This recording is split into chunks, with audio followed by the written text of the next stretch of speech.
ऐसा क्या होता है कि कुछ स्टूडेंट डेली 2-4 घंटे स्टडी करने के बाद भी एग्जाम में अच्छा स्कोर कर जाते हैं, एग्जाम में टॉप कर जाते हैं और टॉपर्स स्टूडेंट्स कहलाते हैं। और कुछ स्टूडेंट्स डेली 10-10, 12-12 घंटे स्टडी करने के बाद भी एवरेज मार्क्स ला पाते हैं और एवरेज स्टूडेंट्स बनकर रह जाते हैं। That's why guys, today in this video I am gonna tell you how to study smart not hard, because toppers don't do different things, they do things differently. जी हाँ, जो टॉपर्स स्टूडेंट होते हैं वो कुछ डिफरेंट वर्क नहीं करते हैं, डिफरेंट कार्य नहीं करते हैं, वो चीज़ों को डिफरेंट तरीके से करते हैं, डिफरेंटली वो काम करते हैं जिससे वो टॉपर स्टूडेंट कहलाते हैं और टॉपर बन जाते हैं। वो हम में से ही होते हैं, आप में से ही होते हैं, आप भी टॉपर बन सकते हैं। लेकिन टॉपर बनने के लिए आप इस वीडियो को एंड तक जरूर देखिएगा, जिससे मैं आपको आज ऐसे स्मार्ट टिप्स एंड ट्रिक्स बताने वाला हूँ स्टडी करने के लिए कि जो आपके लिए एग्जाम का जो टाइम चल रहा है ये बहुत ही ज़्यादा कीमती टाइम है, बहुत ज़्यादा इंपॉर्टेंट टाइम है। तो इस टाइम को किस तरीके से आपको यूटिलाइज करना है और किस तरीके से आपको प्लान करके अपनी स्टडी करना है जिससे कि आप एग्जाम में अच्छा स्कोर कर पाएं और आप भी टॉपर्स स्टूडेंट्स की लिस्ट में अपना नाम ला पाएं। तो गाइस, मेरा नाम है मुजीब और आप मुझे देख रहे हैं ऑफ नॉलेज पर। चलिए वीडियो को शुरू करते हैं और सीखते हैं स्टडी करने के tips and tricks.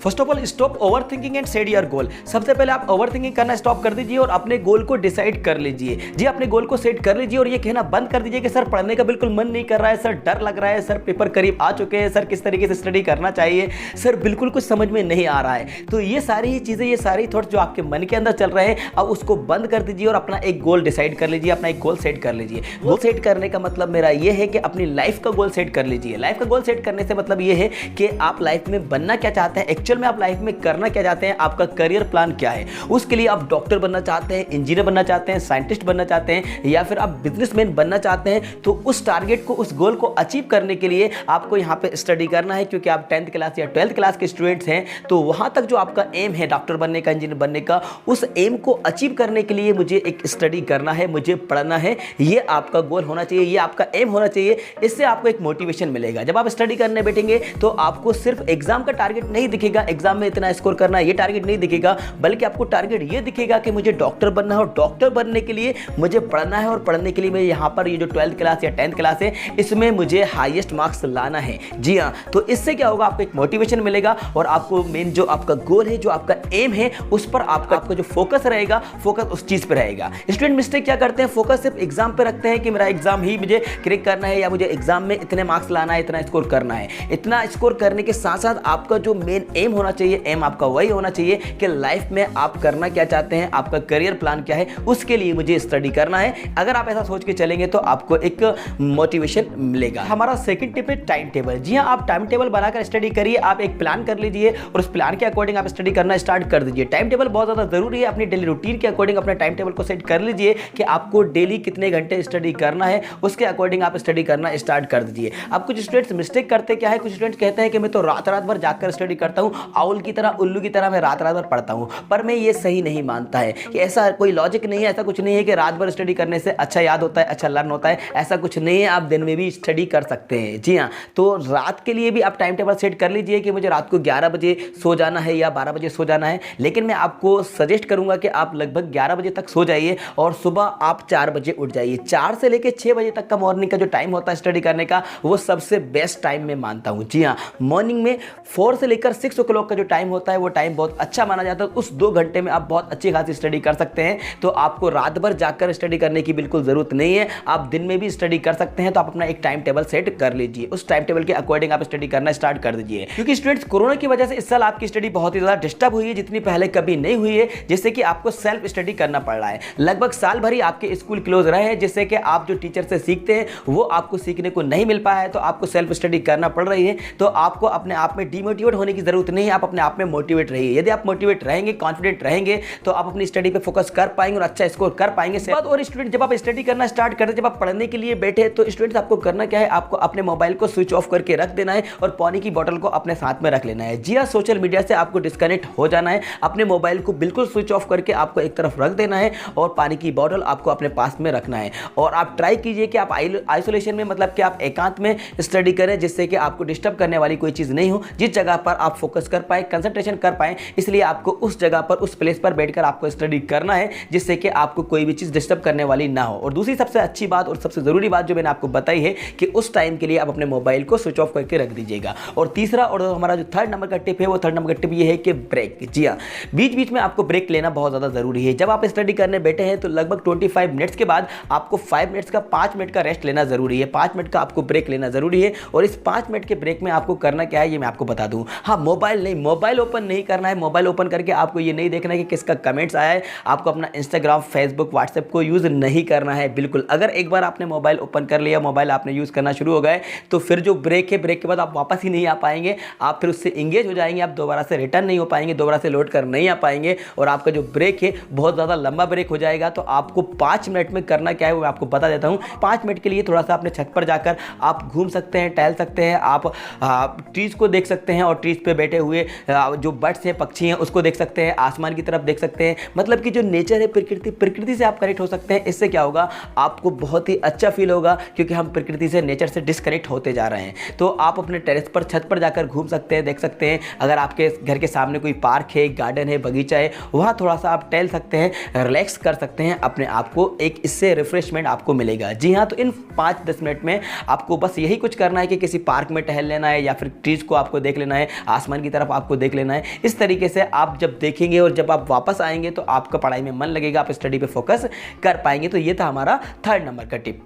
So student, हमारा फोर्थ नंबर का पॉइंट है मेक नोट्स। जी हाँ स्टूडेंट्स, आपको अपने खुद के नोट्स बनाना है। अपने ऑन वर्ड्स में आपको अपने आंसर को राइट करके देखना है, लिख करके देखना है। इससे क्या होगा स्टूडेंट्स, क्योंकि एक बार जब आप लिखते हैं तो लिखा हुआ आपको एग्जाम में जल्दी याद आ जाता है, पढ़ा हुआ आपको उतना जल्दी याद नहीं आता है, पूरा आपको याद नहीं आता है। लेकिन अगर आपने उसको अपने ऑन वर्ड्स में आपने नोट्स बनाए हैं और आपने लिखकर कहीं रख दिया है, लिखकर आपने उसको छोड़ दिया है, तो वो आपके एग्जाम में जरूर याद आता है, आप उसको कभी भूल नहीं पाएंगे। अब इसके लिए आपको पूरे कंप्लीट आंसर को लिखने की जरूरत नहीं है। आप कर क्या सकते हैं कि आप उसके मेन हेडिंग को लिख सकते हैं, आप उनके पॉइंट्स को लिख सकते हैं, इंपॉर्टेंट आप अपने तरीके से नोट्स बना सकते हैं, जिससे पूरा का पूरा जो आंसर है आप उसको जस्ट मेमोराइज कर सकते हैं, आप उसको थिंक कर सकते हैं। और कुछ जो वर्ड्स हैं उसके इंपॉर्टेंट हाईलाइट उन वर्ड्स को आप लिख कर देख सकते हैं। इससे क्या होगा कि आप जल्दी से उस आंसर को थिंक कर पाएंगे और वो पूरा का पूरा आंसर आपको एग्जाम में याद आ जाएगा, जो क्वेश्चन आपके एग्जाम में पूछा गया है। तो याद रखिएगा, आपको अपने नोट्स जरूर बनाना है, और नोट्स आपने ऑलरेडी बना लिए हैं तो आपको अब उनको शॉर्ट में लिख कर देखना है। मतलब कि आपको राइटिंग की प्रैक्टिस करना है। जी हाँ, रीडिंग के साथ साथ आपको, लर्निंग के साथ साथ आपको राइटिंग के पर भी फोकस करना है और राइटिंग की प्रैक्टिस करना है। आंसर को आपको लिख कर देखना है। भले एग्जाम के लिए बहुत कम टाइम बचा हुआ है, बहुत कम दिन बचे हुए हैं, तो उनको शॉर्ट में लिख कर देखना है। ओके, तो आपको पूरा डिटेल में लिखने की जरूरत नहीं है, आप शॉर्ट में उस आंसर को लिख कर देख सकते हैं। इसके बाद मैं बात करता हूं फिफ्थ नंबर के पॉइंट। तो स्टूडेंट, हमारा फिफ्थ नंबर का पॉइंट है स्टडी लाइक अ टीचर। जी, स्टडी लाइक अ टीचर, ये बहुत ही ज्यादा इंपॉर्टेंट पॉइंट मैं आपको बता रहा हूं।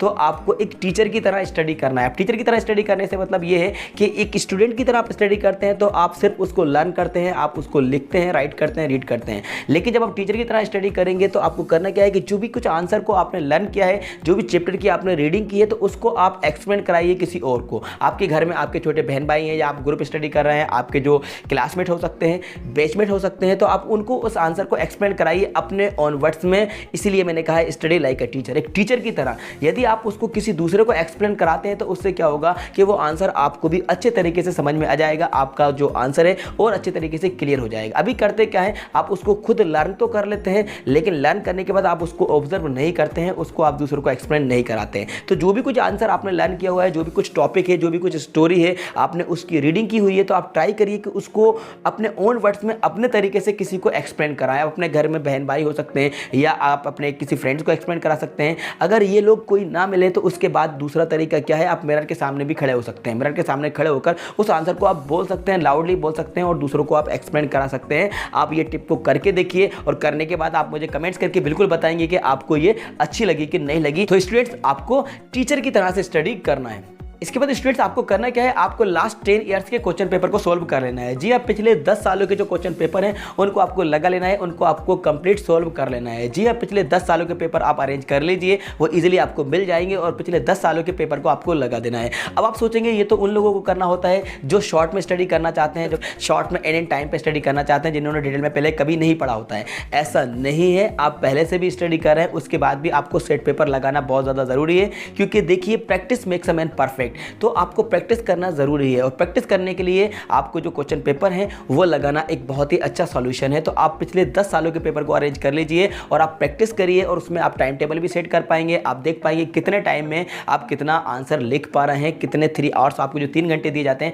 उसमें आप कितना कर पा रहे हैं। ओके, तो आपको अब पिछले 10 सालों के पेपर को सोल्व कर लेना है, पिछले 10 सालों के पेपर लगा लेना है। इसके बाद बात करते हैं हम लास्ट में क्वेश्चन बैंक के बारे में कि इससे कितना परसेंट बचेगा और क्वेश्चन जो आपके लास्ट 10 सालों के मतलब पिछले जो 10 सालों के पेपर है उससे कितना परसेंट आएगा। ये सबसे ज़्यादा आपका क्वेश्चन कमेंट बॉक्स में आया है, तो आपको बता देता हूं कि कितना परसेंट आएगा।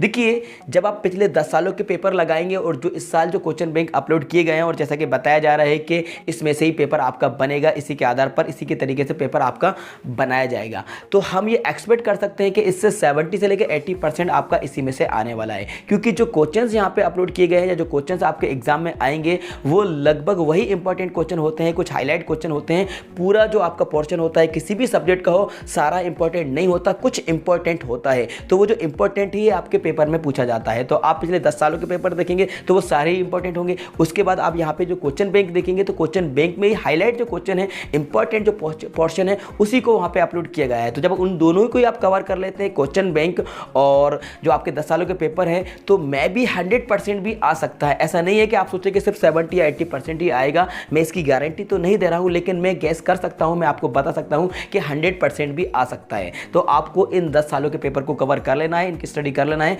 और ये जो क्वेश्चन बैंक है इनको भी आपको सोल्व कर लेना है। ओके, तो ये टिप्स थे और ट्रिक्स थे जो मैंने आपको इस वीडियो के अंदर बता दिए किस तरीके से आपको स्टडी करना है। आई होप दैट आप इस एग्जाम में अच्छा स्कोर कर पाएंगे और आप हाईएस्ट मार्क्स ला पाएंगे। ओके, तो उम्मीद करता हूँ ये वीडियो आपको पसंद आएगी और आप थोड़ा सा मोटिवेट हुए होंगे, आपको थोड़ा सा मोटिवेशन मिला होगा इस वीडियो को देखने के बाद। तो स्टूडेंट, इस वीडियो को लाइक कर दीजिएगा जिससे कि मुझे भी थोड़ा सा मोटिवेशन मिले, मुझे भी लगे कि आपका सपोर्ट मिल रहा है, आपका प्यार मुझे मिल रहा है, इसलिए आप लाइक तो जरूर कर दीजिएगा और अपने सारे फ्रेंड्स को इस वीडियो को ज़्यादा शेयर कर दीजिएगा। यदि आपके भी फ्रेंड बहुत ज़्यादा कंफ्यूज हो रहे हैं, उनके भी आपके पास कमेंट्स आते हैं या इस तरह से आप किसी से बात करते हैं तो वो आपको डिमोटिवेट करते हैं। कुछ स्टूडेंट कहते हैं कि पढ़ाई में मन नहीं लग रहा है, कुछ समझ में नहीं आ रहा है, तो आपको डिमोटिवेट नहीं होना है, उनको भी आपको मोटिवेट करना है। इसलिए इस वीडियो को ज़्यादा अपने फ्रेंड्स को शेयर कर दीजिएगा। और हाँ स्टूडेंट्स, यदि आप नए हैं और आपने अभी तक इस चैनल को सब्सक्राइब नहीं किया है तो स्टूडेंट्स इस चैनल को जरूर सब्सक्राइब कर दीजिएगा, साथ में बेल आइकन को प्रेस कर दीजिएगा सो दैट आपको आने वाली वीडियोस के नोटिफिकेशन सबसे पहले आपको टाइम पर मिलते रहेंगे। Thank you so much.